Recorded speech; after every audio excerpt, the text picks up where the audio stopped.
నాకు రేషం వస్తుంది తన్నాలనిపిస్తుంది అని చెప్పి మెసేజ్లు పెడుతుంటారు.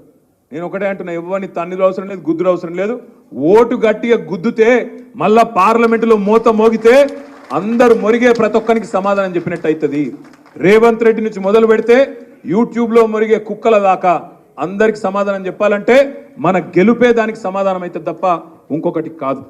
ఇంకొక మాట కూడా నేను మీకు విజ్ఞప్తి చేస్తున్నా. మాకు కూడా ఉంది బాధ.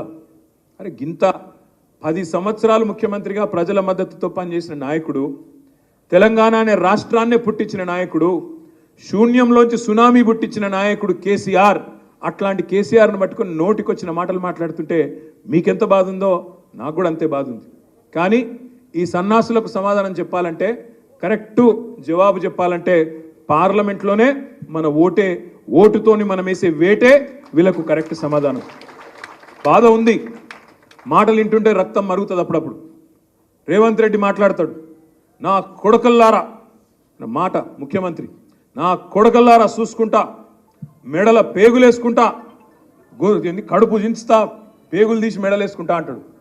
ఆయన ముఖ్యమంత్రి లేదా బోటీ కొట్టేటోడా నాకు అర్థం కాదు. మెడల పేగులు వేసుకుంటే నాకు అర్థం కాదు. అదేం దౌర్భాగ్యం.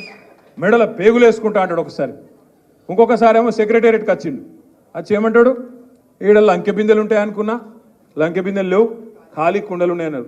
అయ్యా రేవంత్ రెడ్డి గారు, అక్కడ ఖాళీ కుండలేమో కానీ హైదరాబాద్ నిండా ఖాళీ కుండలే ఉన్నాయి, నీళ్లు చక్కగా వస్తలేవు, దాని సంగతి ఏందో చూడు.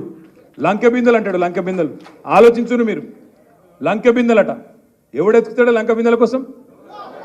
పచ్చి దొంగలు, గడపారలు పట్టుకొని, తటపారలు పట్టుకొని, నెత్తి మీద బట్ట కప్పుకొని అర్ధరాత్రి చీకట్లో తిరిగేది ఎవడు? దొంగలు. పాడువాడ గుడ్ల చుట్టూ, పాడువాడ గడిల చుట్టూ తిరిగేది దొంగలు. ఈయన ఏం చేసిండో గతంలో నాకు తెలియదు.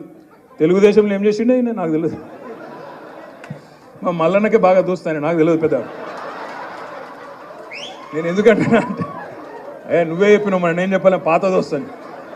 నేను ఎందుకంటున్నా అంటే ఇదివరకు ఏం చేస్తున్నాడో తెలియదు కానీ అన్ని గిసొంటి మాటలే ఉన్నాయి. ఇంకో మాట అంటాడు, మొన్న జేబుల కత్తెర పెట్టుకొని తిరుగుతున్నా అంటాడు. నాకు తెలియకడితే జేబుల కత్తెర ఎవడు పెట్టుకుంటాడే? ఇక మీకు ఎరికే. ఆయన నాకు తెలియకడితే జేబుల కత్తెర పెట్టుకొని తిరుగుతాడు ఎవడన్నా ముఖ్యమంత్రి? కొద్దిగా అటు ఇటు అయితే డేంజర్ కాదు? ఇట్లుంటుంది కథ. నేనేమంటున్నా, మీరు గుర్తుపెట్టుకోండి. ఇక గిసొంటోడు ముఖ్యమంత్రి అయితే మాకు కూడా సిగ్గే ఉన్నది, మాకు కూడా సిగ్గు అనిపిస్తుంది. అమ్మ ఏడోకెళ్ళి వచ్చిండ్రా పోయి, ఏడుకెళ్ళి మోపోయినని మాకు కూడా బాధనే ఉంది.